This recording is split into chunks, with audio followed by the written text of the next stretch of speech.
From the Atari 2600 in 1982 to the PlayStation 5, Spider-Man has seen many video game adaptations, some of them very, very good. Spider-Man has proven to be a timeless superhero, but there is a few Spider-Man games that you have probably never played for a very specific reason. And on today's episode of Behind the Machine, we're gonna talk about a very special piece in my collection. Now, over the years, I have collected many arcade machines.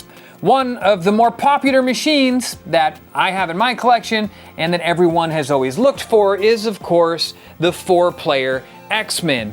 Throughout the 90s, Konami was known for their 4-player machines. Stuff like X-Men, which also had a 6-player machine, stuff like The Simpsons and Ninja Turtles.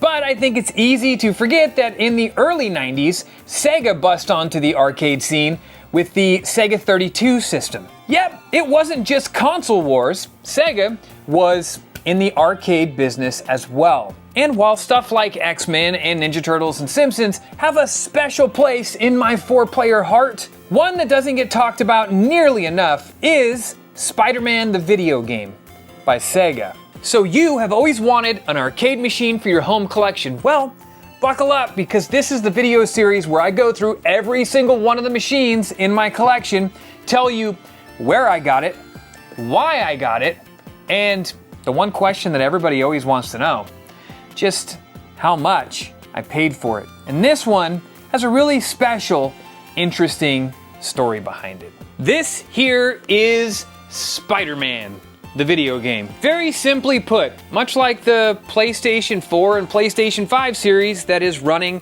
right now.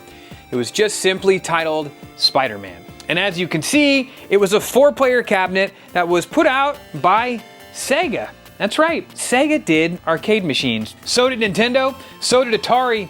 Hell, just about everybody was producing arcade machines throughout the 80s and mid-90s. So let's take a second and take a deep dive on this special machine. So what exactly is Spider-Man the video game anyways? Well, it was a really interesting arcade machine that was released by Sega in 1991. And like I said, it runs on the Sega 32 system, which is a 32-bit hardware system that ran a lot of their arcade games. And it's actually something that we saw brought to the home market in the form of the Sega 32X add-on for the Sega Genesis, which was their 16-bit console. And one of the really interesting things about this early beat-em-up is, unlike a lot of the other beat-em-ups that came to the market shortly after Sega did this, not only is this a side-scroller, but it is a vertical scroller as well. And even though this game only features 4 stages, the game is littered with villains from not only the Spider-Man universe, but the Marvel universe at large. As you can see right now, I am fighting both Scorpion and my dude Venom. Eddie Brock comes back in this game way too many times. Now, if the beat-em-ups you're used to from the 90s era were stuff like X-Men and Simpsons and Teenage Mutant Ninja Turtles, this one's gonna feel quite a bit different. It has just a completely different, see, here we go. Here's Giant Venom. See, and this is where the game starts to set itself apart from a lot of the other games from this era. As you see, the camera kind of pulls itself back. It's not so tight, and you get this large vertical slice of gameplay as well as horizontal. And Spider-Man even has like web crawling abilities. So aside from Spider-Man, we have 3 other playable heroes, but the selection is a little bit strange. You have Hawkeye, of course Spider-Man, you have the Submariner, and Black Cat. Black Cat makes a lot of sense because Spider-Man and her end up in a lot of stories together, but Submariner and Hawkeye are a really interesting choice. Dare I say, Submariner is mildly underused in the Marvel Universe. And maybe that's because he's considered somewhat of an Aquaman ripoff. The other really interesting thing about this Spider-Man video game is the only way that you would have ever played this game is if you ran across it in an arcade, or you have a MAME emulator on, you know, your Xbox or your PC or something like that. Then you could emulate the arcade. But this game was never ported outside of the arcades. Unlike a lot of other machines, like the ones that are behind me, that ended up getting NES or Super NES versions, this Spider-Man never got that treatment. The only place that you would have ever played this, at least in the 90s, would have been running across it in the wild. And those are machines that I tend to gravitate towards. Those are the machines that I feel like I love the most because I have probably the most special relationship with those. If you remember, the last machine we did was Carnival over there. And same thing with Carnival. It's a light gun game.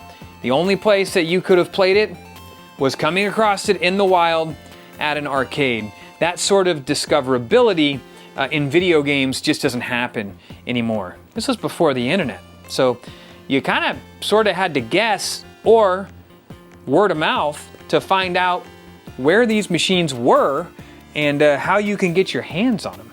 And in some cases, you just discovered them on your own, which is what made them so much fun to begin with. Why do I have Spider-Man in my collection? Well, much like the rest of these other machines that you've already sort of heard me talk about, or at least some of them, Spider-Man holds a special place in my heart. I told you about going and playing Carnival for the first time at the movie theater when my buddies and I, when we were in our teens, used to movie hop all the time. It's the same thing with Spider-Man. They actually had this 4-player Spider-Man at that same arcade in that same theater in Folsom, California. And we used to hop around and play all of those machines. One of the things that I always wanted when I was younger, especially when I first started collecting arcade machines, was a 4-player cabinet. I was obsessed with 4-player cabinets. I wanted a 4-player Simpsons, I wanted a 4-player X-Men, I wanted a 4-player Ninja Turtles, and I most certainly wanted a 4-player Spider-Man. Now, of all of those that I just named, Spider-Man is probably the hardest to come across because there were far less of these made, and they're a few years older than something like an X-Men or a Turtles or a Simpsons for that matter. And if you guys remember the Sega Marvel era, then this game's probably gonna feel familiar because we had stuff like Punisher. We had stuff like the Avengers. Those all have a very similar vibe, but all of those, or most of those, were also console games. So even if you didn't run across it in the wild in an arcade, you could still play it. This one, you had to know where there was one on location. And that's sort of what makes that so special to me. I personally didn't think that I would ever find a 4-player Spider-Man cabinet in my life. And the way that I came across it was all happenstance. So how did I get this machine? Well, this was the early days of Craigslist. I don't even remember what year it was. It was probably 2004, 2005 at the latest. You know, once Craigslist was getting real hot and spicy. Who remembers those missed connection section on Craigslist? Not where I found this, but it was an interesting section nonetheless. So every morning I would wake up and I would check Craigslist. I would check Craigslist for arcade machines and, you know, whatever vintage video game stuff was being posted, because that was a really good time to find stuff like this. Well, I woke up one morning and I saw a going out of business ad on Craigslist. And they had about 6 arcade machines posted in that ad. And there were 2 in there that really caught my eye. One of them is the machine that I'm actually going to be making a video on next, which is a pinball machine right behind the camera. And the other was this Spider-Man. So I hopped in my truck and drove up to this place. It was up in a place called Placerville, just above El Dorado Hills here in Northern California. And it was a party rental place that was going out of business. And what they did is, you know, you could throw a party at your house, and let's say you wanted to have Spider-Man for your party, and a ping pong table, or like a beer keg or whatever. This place would rent this stuff to you, drive it down to your house, and set it up for your party. And then you and your pals could play on all of it and drink to your heart's content, and then this place would come pick it back up and take it back up the hill. Unfortunately, the model didn't work out for them or whatever, and they were going out of business. Fortunately for me, they were selling everything that they had been renting for the last so many years. And one of those things was this Spider-Man machine. Also, just for the record, they actually had an original Donkey Kong cabinet also in this collection that, in retrospect, I probably should have bought, because Donkey Kong is not something that I have in my collection.